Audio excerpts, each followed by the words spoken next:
Those are my intestines. Oh! You're so lucky. You're so lucky. La la la la la la. Lucky. I get it. You okay, Jules? Yeah, I'm just a little uncomfortable. My baby's kicking me in the ribs. He's already so... Already so what? Nothing. No, what were you gonna say, Jules? I was just gonna say he's already so naughty. Lucky! I miss when the naughtiest thing my baby did was be totes adorbsies in my tum-tum. Yeah. Absidy just flushed my iPhone down the toilet. Truxton used my iPhone to call the police and say we kidnapped him. Mavericks called me fat. Truxton called me curvy, which hurts more because it's what nice people say when you actually are fat.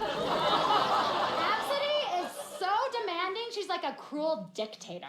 Taylor is straight up the reincarnated spirit of Saddam Hussein. You're so lucky. So lucky. Luck of the Irish. La, la, la, la, lucky. lucky. You're so lucky. Okay! You guys are so mean and condescending. I don't want to talk to you anymore. I'm leaving. Oh. Did you see how she could just leave? No stroller. No diaper bag. She's so lucky. So lucky. Stop! Don't forget to subscribe. You sound like you got so much sleep. You're so lucky. As if. I'm running like totally on energy drinks right now. Just make sure you share this sketch with your mommy friend. Not like they'll have any time to watch it. Oh, I know. I don't even have time to do laundry. I don't have time to eat. I don't have time to breathe. I don't have time to do this.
Understand though, I wasn't even trying to come at you like that. Whole time.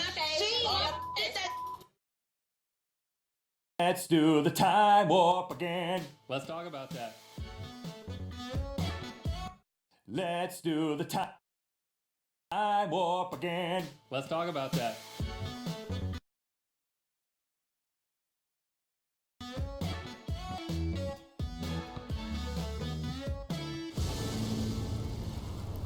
Good mythical morning. Okay, I have recently made a personal change in my life that I would like to share with you, Link, Finally. and you, Mythical Beasts.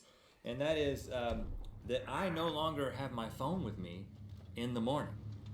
Really? You let it do its own thing? What I have been doing for years since having a smartphone is I've been going to bed, looking at the phone, and then cutting it off, using it as my alarm clock. And then the first thing I do when I wake up, as soon as I cut the alarm off, what do? Social media, Instagram, Twitter, YouTube, and so I'm just Like Tinder, where you swipe. I'm a slave to my phone. So I recently read an article about how horrible this is for us, and I decided I put phone in the bathroom. Oh no. So it still works as an alarm clock if I need that, and I don't look at it at night, and I don't after like 10 o'clock, and I don't look at it in the morning until I get in my car actually. So you pee and you put your phone down, and then it's there. It's not in the shower, is it? No, it's not in the shower. It's not waterproof. And then when the alarm goes off, it forces you to get out of bed. Oh, Yeah, but I've made a decision to simplify my life, to go to a simpler time, if it were, That's before we had smartphones. I mean, I'm not doing it. You can do it, But I have not gone nearly as far as the people that we will be talking about today Right. who have actually decided to live their life in another era. Starting with, But their mobile phones are still in their restrooms. Let's find out. maybe, Sarah and Gabriel Chrisman of Port Townsend, Washington. They have chosen to live in the Victorian era. Now, for those of you who didn't pay attention in history class or haven't had the Victorian era class yet, this is basically the second half of the 19th century during Queen Victoria's reign. That's why they call it Victoria. Vicky, I like to call her. A time when raw ran through the streets, children worked in factories, Yes. and women couldn't vote. In other words, the good old days. Yeah, let's live there exclusively. This is the decision they made, huh? Yeah, they did. So, Okay. for the past 6 years, this couple has done everything they can to live authentically in this era. Okay, this is what they have done. Of course, they have chosen to live in a circa 1888 Victorian house. Mm-hmm. That's a detail. If they didn't get that one right, if they were like living in a 70s split level, the whole Yeah. thing would just be thrown off. Yeah, it would be. You know, so they got that detail right. But they went a lot further than just living in a Victorian I'd home. live in a ranch with some horses. Miniature. Ranch don't, that's just a single story. They don't come with horses. Really? Yeah. Well, you back- don't just automatically get horses with the ranch. Well, back to you then. So every appliance in their house is period appropriate. They do not have a refrigerator. They have an ice box, which is just a box full of ice that you lay your meat on. They also have a wood fire stove, which Sarah claims is, quote, much easier to control than an electric stove. What? What? You know what those controls that dial the temperature right in Oh, are that's pretty tough. tricky sometimes. Stuff. What kind of electric stove has she been sold I at don't know. Lowe's? I don't know. One you operate with your mouth? I don't know. There's also no washing machines, no dryers, and no dishwashers in their home. Oh, no, wait. Actually, correction. They do have all that. Her name is Sarah. Okay, so Sarah dresses like Vicky did. She dresses in the appropriate Victorian garb. Yes, she does. Appropriate. And the appropriate, well, when you wear the right Victorian garb, it's called appropriate. Right, you're appropriating in You it. just put it together. And he also wears appropriate garb, as you can tell. He's got it easier than her because she's wearing a corset. Am I right? Well, she wears a corset and she wears a hoop skirt, which goes out really far. But she says that it's like having a cat's whiskers, and she can feel her environment. That's what she says to justify it. Her dress has feelings. It's just like those jean coats we used to wear. Yeah, yeah. You couldn't sneak up on us Right. because you would touch us from like 4 feet away. The Whoa, bottom turn of the around. pants. Okay, I get it. I get it. But now here's a cool thing, though.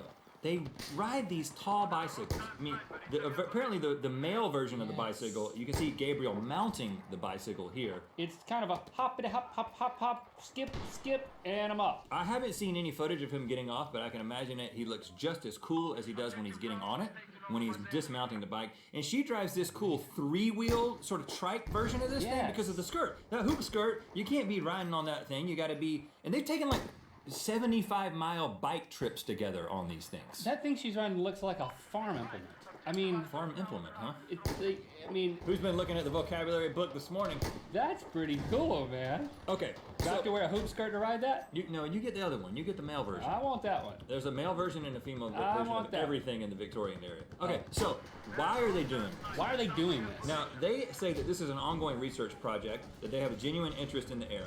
They love living life this way, and they've essentially committed themselves and a lot of their work to this. Sarah herself has written books about this using a period-appropriate fountain pen, no less. Titles of her books include This Victorian Life, Victorian Secrets. No, Get really? it? Yeah, I'm not making any of this up. Victorians. And her latest foray into fiction, First Wheel in Town, a Victorian Cycle Club romance. I've already ordered a copy for everyone on the crew. Don't worry, I've taken care of you. Now, none of these are to be confused with her children's book, Everybody Poops Except Women. That would be inappropriate. They didn't do that No. until the 1900s. Actually, that's one I made up. Okay, and they also maintain, wait for it, a blog on the internet. But- yes, they but- use computers. But, I know you feel ripped off, Link. but, Let me explain. They have a blog, thisvictorianlife.com, where they talk all about this. I don't know how they use the fountain pen. Maybe she hits the keyboard with the fountain pen. She does. Maybe there's a way to maintain authenticity. But she wrote a piece Vox.com back in 2015 where she talked about this and why they were doing it, but she also kind of said that they identify with lots of the ideals of the Victorian era. As you heard, those might be sort of controversial. So there was this huge backlash on the internet which prompted ABC to come and do an interview with them, and then things got a little bit awkward during the interview. Check this out. Reaction on the internet went viral, Yes. with some on Twitter mocking her. Websites joining in. Does that happen on to Twitter? point out People that get mocked? women didn't even have the right to vote back then. Well, what's so big about a vote? That's the lifeline of a democracy. Well, I mean, not America necessarily. started with a lot less voters than they've eventually become. Yep. The conception of who should vote has evolved over time. None of these are to be confused with her children's book, Everybody Poops Except Women.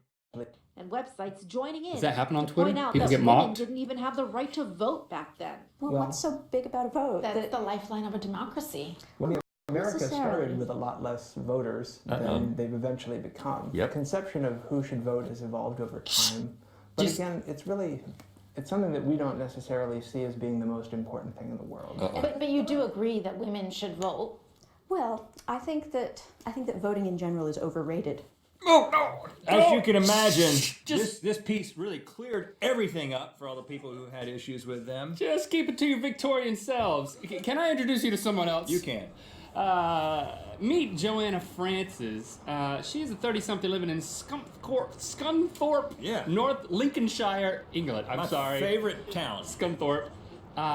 Every day of her life, she lives as though it is 1939. Yes, she and does. look at how happy she is. She's rosy-cheeked, hands on the hips of her sweater tucked into her pants. I'll explain why in a little bit.